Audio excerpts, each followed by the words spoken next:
ایسا مبارک آپ کا مقام بیان فرمایا کہ قیامت تک پوری انسانیت آپ کے مقام کو نہیں پہنچ سکتی. نبی تو بہت آئے لیکن آپ جیسا کوئی نہیں آیا, آپ کے مقام و مرتبے کو کوئی نہیں پہنچا, بلکہ بعض علماء نے تو یہاں تک کر دیا, یہاں تک کہہ دیا, بعد از خدا بزرگ توئی قصہ مختصر. اے میرے محبوب, ہم آپ کی تعریف بیان کرتے کرتے تھک گئے, ہماری زبانیں سوکھ گئی, ہمارے قلم خشک ہو گئے,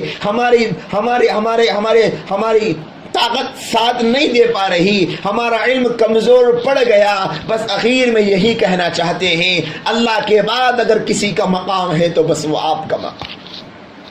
وہ مقام اور وہ مرتبہ, وہ حیثیت, وہ عظمت اللہ کے نبی کی امت کی عورتوں نے جب پہچانی تھی تو اللہ کے نبی کے لیے جان لٹانا, اللہ کے نبی کے لیے مال لٹانا, نبی کی محبت میں بے چین و بے قرار ہونا, اپنے آپ کو دیوانہ بنانا, اپنے آپ کو علم کا شیدائی بنانا, اپنے آپ کو نبی کا جو علم ہے اس کو سیکھنے کے لیے بے چین و بے قرار کرنا ان کے لیے آسان تھا. ایک صحابی رسول گھر کو تشریف لائے, بیوی سے کہا کہ چلو کھانا نکالو. کھانے کے لیے کپڑا بچھایا گیا, کھانا نکالا گیا, وہ کھانے ہی جا رہے تھے. بیوی نے کہا کہ ٹھہرو, تھوڑی دیر رک جاؤ, مجھے آپ سے کچھ پوچھنا ہے. شوہر کہتے ہیں اتنا بھوکا ہوں, تو جانتی ہے کہ میں صبح سے تھکا ہوا ہوں, بھوک کی شدت ہے, اور کہتی ہے کہ کھانا نہ کھاؤں, تو میں کھانا تو کھا لینے دو, اس کے بعد جو پوچھنا ہے پوچھو. فرمایا کہ نہیں, میں آپ سے یہ پوچھنا چاہتی ہوں, ابھی آپ دربار رسالت سے آئے ہیں, نبی علیہ السلام کی محفل سے آئے ہیں, آپ نے نبی سے دین سیکھا ہوگا,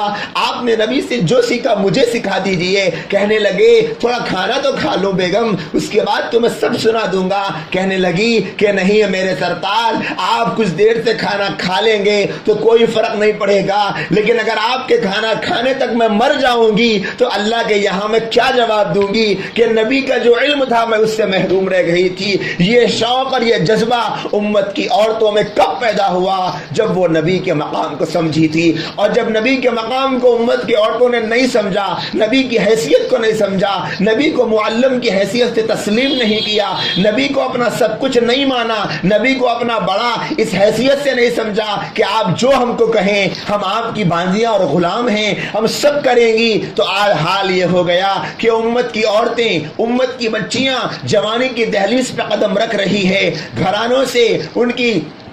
شادی کی ڈولیاں اٹھ رہی ہے, لیکن ان بچیوں کو قرآن پڑھنے نہیں آتا, نبی پر درود پڑھنے نہیں آتا, عمریں بڑھتی جا رہی ہے. لڑکیوں کو پاکی اور ناپاکی کے مسائل نہیں معلوم ہیں, لڑکیوں کو نہیں معلوم کہ غسل کب فرض ہوتا ہے, وضو کب ٹوٹتا ہے, وضو کے فرائض کیا ہے, وضو کی سنتیں کیا ہیں, غسل فرض کب ہوتا ہے, غسل کے فرائض کیا ہیں, غسل کی سنتیں کیا ہیں, نماز کون سی فرض ہے, کون سی واجب ہے, سنتیں کتنی ہیں, فرائض کتنے ہیں, واجبات کتنے ہیں, یہ تک نہیں پتا. جب امت میں نبی کا مقام اور نبی کا مرتبہ اس حیثیت سے ختم ہو گیا تو پھر بس امت آج نبی کے علم سے محروم ہو گئی. زبانوں پر دعوے ہیں نبی کے مقام و مرتبے کے بلندی کے, لیکن نبی کی زندگی آج گھرانوں سے ختم ہوتی چلی.